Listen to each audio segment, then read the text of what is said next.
Madame, Monsieur, bonjour. On fait le point de l'actualité en ce mardi. Le Premier ministre Patrick Hachi était au siège de la Banque mondiale à Washington. Le chef du gouvernement a exposé devant le conseil d'administration de l'institution sur les avancées du pays en matière de développement et surtout sur les efforts menés par la Côte d'Ivoire et la sous-région pour lutter contre l'avancée du terrorisme, des défis qui requièrent le soutien et l'appui des États-Unis. On fait le point avec Alexis Ouedraogo, notre envoyé spécial. À l'agenda bien chargé du Premier ministre ce mardi à Washington, cette visite de travail à la Banque mondiale. Patrick Hachi expose devant le Conseil des administrateurs de l'institution sur la vision 2030 du gouvernement ivoirien. Le Premier ministre porte surtout un plaidoyer intense, celui d'un accompagnement plus efficace au développement d'un pays riche de potentiel. La Côte d'Ivoire a su assurer une transformation socio-économique, assurer une unité et établir une vision sur un nouvel horizon. Nous voulons continuer cette dynamique extraordinaire et nous voulons même l'accélérer. Nous voulons aller plus avant pour donner à notre pays et à nos concitoyens le pays et la vie qu'ils méritent. Nous nous réjouissons du partenariat constructif et fructueux que nous maintenons avec la Banque mondiale. Autre point clé, celui d'un accompagnement pour un secteur privé plus fort, gage une employabilité des jeunes. Alors c'était un honneur et un plaisir de recevoir son Excellence Monsieur le Premier ministre dans les locaux du conseil d'administration de la Banque mondiale. Il a partagé avec les administrateurs de la Banque mondiale la vision pour une Côte d'Ivoire solidaire, les différents programmes que nous avons avec la Côte d'Ivoire, le rôle du secteur privé dans le développement du pays, l'importance de la gouvernance pour que le pays puisse avancer, mais également le contexte géographique difficile dans lequel se trouve la Côte d'Ivoire avec ce qui se passe à la fois au niveau des pays du Sahel, mais également les défis autour de la région du Golfe de la Guinée. Nous avons énormément appris au cours de ces échanges avec son Excellence Monsieur le Premier ministre. La Côte d'Ivoire, certainement, c'est le moteur de la croissance dans l'espace géographique de l'Afrique occidentale, mais je dirais même au-delà que par conséquent, nous allons renforcer davantage notre coopération à la fois technique et financière avec la Côte d'Ivoire dans les années à venir. Et l'offensive diplomatique, elle se poursuit, mobilisée pour la destination Côte d'Ivoire. Patrick Hachi, on l'a dit tout à l'heure, fait également la promotion de la destination Côte d'Ivoire. Hier, le Premier ministre était face aux leaders afro-américains. Ces derniers ne cachent pas leur attrait pour la Côte d'Ivoire. C'est ce que nous apprend Alexis Ouedraogo. Corruption is a cancer, within the administration and even for the private sector.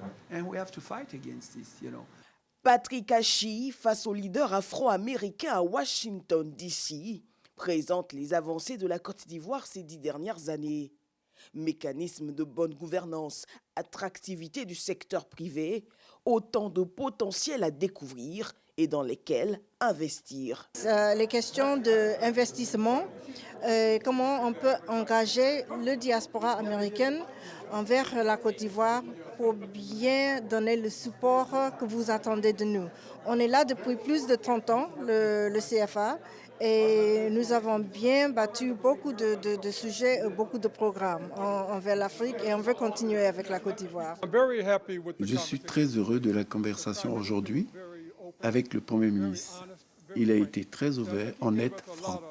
Il nous a donné plusieurs conseils sur comment la diaspora peut aider la Côte d'Ivoire. Je crois que le futur sera bon et que les États-Unis vont plus investir en Côte d'Ivoire. Cette diaspora qui entend jouer toute sa partition dans le développement du continent africain n'a pas manqué de dire son fort intérêt pour la destination Côte d'Ivoire. L'Afrique produit moins de gaz polluant l'atmosphère. Elle ne veut donc pas être la victime de la volonté affichée des pays développés de mettre fin radicalement et automatiquement aux énergies fossiles, notamment le pétrole et le gaz. À la conférence mondiale de Houston, aux États-Unis, des pays africains ont levé la voix pour défendre le forage des gisements pétroliers. Adama Kone, envoyé spécial. 8 pays africains producteurs de pétrole au front à Houston, aux États-Unis. Ainsi pourrait se résumer la bataille que mènent les Africains face à la détermination des pays développés de décourager les exploitations pétrolières dans le monde. Pour les Africains, c'est une position injuste. Il faut qu'on suive notre rythme. On ne peut pas suivre le rythme des autres qui ont déjà fini de se développer et voilà, qui cherchent donc à changer leur énergie de base. À Houston, les Africains ont lancé une véritable offensive contre cette politique qui consiste à détourner les investisseurs des exploitations pétrolières. Nous, les pays africains, nous avons les ressources, nous avons la technologie. Ce qui nous manque, ce sont les finances. Et aujourd'hui, si ce débat a lieu, c'est à cause des finances. Et donc, nous devons donc trouver les moyens de définir nous-mêmes notre agenda et continuer donc d'utiliser nos ressources en énergie fossile. Je rappelle que nous produisons l'électricité, nous, avec le gaz naturel produit chez nous. Et si on nous dit de ne plus développer le gaz naturel, avec quoi allons-nous produire l'électricité à fournir aux populations? Et donc les pays africains ont dit tous d'une seule voix que cette politique mondiale n'est pas acceptable pour l'Afrique. Il faut qu'il y ait une exception pour l'Afrique pour que l'Afrique puisse se développer en utilisant l'entièreté de ses ressources pétrolières et gazières. Ces pays ne comptent pas s'arrêter là. Ils entendent remettre le couvert lors de la COP 27 en Égypte pour se faire entendre et faire admettre à l'industrie énergétique que le continent noir a encore besoin de l'or noir pour son développement. En Guinée, les autorités reçoivent depuis hier les acteurs politiques pour préparer les assises qui démarrent le 22 mars prochain. Ces concertations concernent aussi les religieux et la société civile. Le but des autorités, discuter avec la classe politique qui leur reproche de l'écarter des affaires publiques et notamment des détails de la transition. La Chine enregistre son plus haut chiffre de contamination de Covid-19 depuis 2020. 5000 personnes positives au coronavirus ont été détectées ces derniers jours, dont 3000 dans la province de Jinling.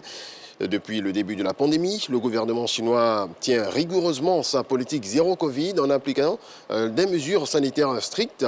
Plusieurs dizaines de millions d'habitants sont donc à nouveau confinés.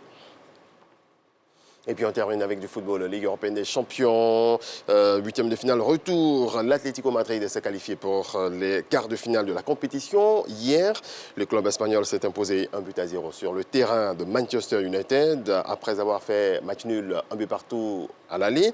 Dans l'autre rencontre de la soirée, Benfica a également inversé la tendance en gagnant 1-0 sur la pelouse de l'Ajax Amsterdam. 2 buts partout au match aller. Voilà, c'est la fin de ce point de l'actualité. On se retrouve à 7h.